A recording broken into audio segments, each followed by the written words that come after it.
Anyway, the ISIS bride, moving on, Shamima Begum, has had her bids to return to the UK given a new lease of life after European judges ordered the Home Office to justify stripping her of her British citizenship. Yes, lawyers for Begum, who left East London to join Islamic State when she was just 15 years old, have called this an unprecedented opportunity. Well, GB News' chief political correspondent, Katherine Forster, joins us in the studio. Katherine, good morning to you. I mean, it's going to, I think, annoy quite a lot of viewers if European judges are kind of meddling in the UK border policy and citizenship. Oh, yes. Oh, yes. An unprecedented opportunity. That's what her lawyers are saying this represents, because Shamima Begum, of course, left Britain with two school friends when she was just 15 years old to go and become an ISIS bride in Syria. She married an ISIS fighter. She had 3 children, all of whom died. At the time, she apparently saw people's heads in buckets, said that it didn't faze her, later said that the Manchester bombings were justified, and then a few years on wanted to come back. And Sajid Javid, the then Home Secretary, took the decision to revoke her citizenship because she could have gone to Bangladesh. Potentially. Bangladesh did not want her, so she now is stateless and she's stuck in a camp in Syria. There's been multiple legal attempts through the British courts. I remember going to one of them, sitting through long proceedings. There's a lot of information that actually I think we will never know that was held behind closed doors. But she had exhausted every possible avenue through the British courts. She was not coming back. And now, lo and behold, the European Court of Human Rights are wading into this. They have now formally challenged Britain's decision, and the Home Office must now explain themselves because her lawyers are saying that her human rights may have been breached. Now, this will be something that Shabana Mahmood will have to deal with now, but the Shadow Justice Secretary, Robert Jenrick, has said under no circumstances should Begum ever set foot in the UK again. We don't need a foreign court in Strasbourg to tell us who can or can't come into this country. His message is basically, you chose to go, you need to live with the consequences. Her lawyers would say she was only 15, she was lent upon, she was groomed effectively, and also that she was at very high risk because a friend had already gone, and that the British should have done more to protect her and stop her going in the first place. There's nothing more important than keeping your money and your identity safe online. And with so many VPN options available, choosing the right one can be pretty daunting. But this video's sponsor, ExpressVPN, is making the choice easier for GB News viewers. ExpressVPN is offering up to 75% off, plus 4 extra months free. That's top-level security from just £2.49 a month, and you're covered by their 30-day money-back guarantee. So just click the link in this video's description or scan the QR code now. Remember, when you're online, you are often sharing personal data, so hackers can steal your information, your passwords, your photos, and your bank details in just seconds. But ExpressVPN encrypts your connection, making it virtually impossible for hackers to access your personal information.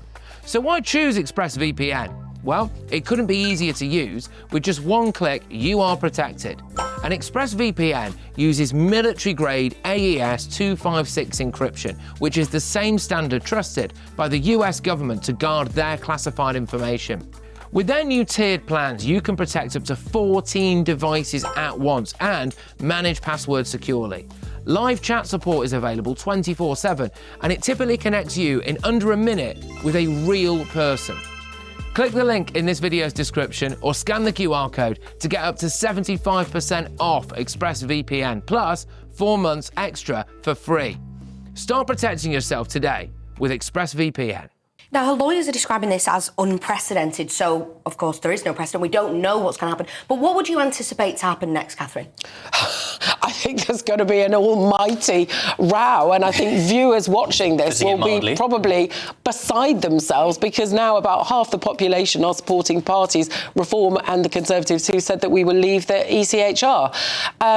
So let's see what happens. But I think it is very difficult because and I'm not a lawyer, so I could be wrong, but under international law, my understanding is that you cannot leave somebody stateless. The reason they were able to take her UK citizenship away is because she could have got it through Bangladesh, but Bangladesh want nothing to do with her. So I think it's difficult. But also, I think, thinking about what's happened with Alaa Abdel Fattah, the fact that the British government seemed to be indicating that we cannot deport him, we can't strip his citizenship, that's the current line. There are reports that Egypt might decide to revoke his citizenship too, because let's face it, he was a long time in jail, they do not like him. In which case, there's big implications, I think. So, yes, let us see. And just to remind viewers that Mr. Al Fattah is the man who lots of politicians on both sides of political persuasions were kind of wanting to come back to Britain, having been a political prisoner in Egypt, but then these anti-Semitic tweets arose, correct? Yes, the government were welcoming him. The Prime Minister said that he was delighted. He's got British citizenship through his mother who was born here. But all of these, as the government now say, abhorrent tweets about him hating Jews, hating the West, hating white people, wanting to kill them, talk of some of the Arabic ones that have been translated, talking about slitting people's throats, really very, very graphic. But nobody seemed to know at the time, which is quite astonishing. For Shamima Begum in this case, what can Shabana Mahmood actually do here? If the European Court of Human Rights kind of orders that what Britain has done is unlawful when it comes to stripping the citizenship of Shamima Begum, is the Home Secretary obliged to follow the ECHR, or can she just ignore it? That is a question that I genuinely do not know the answer to. But I think this is such a totemic case because everybody knows who she was. Everybody remembers the story of these 3 schoolgirls going, and then the pictures that we saw of her, wearing the traditional costume. Now she's there all Western in her sunglasses. I think if the ECHR rule that we have to take her back, it's difficult to see how the government can ignore that. Now, Shabana Mahmood is talking very tough. She's saying we do need to reform the way we deal with certain things and look at various aspects of how we apply Article 3 and Article 8 of European laws on human rights. But I think that there'll be an almighty row. And how important is it that the government takes a strong position on this and, doesn't just bend over backwards to the will of the ECHR? How important is it for Sir Keir Starmer's government that they, take a position and stick to it? Well, I think it's very important because I think they're already on shaky ground. They've got reform surging in the polls. The Tories saying the system is not working, we need to leave the ECHR. Labour are hemorrhaging votes all over the place.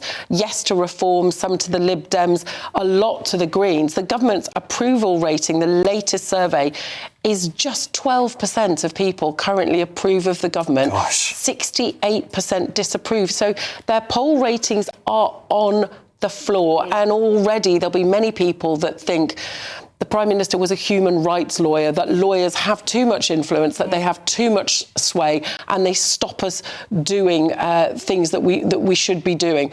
So I think it's important they take a strong line on this, but I think it could be very tricky. It certainly will be. Katherine Forster, thank you for joining us. Now, a Home Office spokesperson has said the government will always protect the UK and its citizens. That is why Shamima Begum, who posed a national security threat, had her British citizenship revoked and is unable to return to the UK. We will robustly defend any decision made to protect our national security.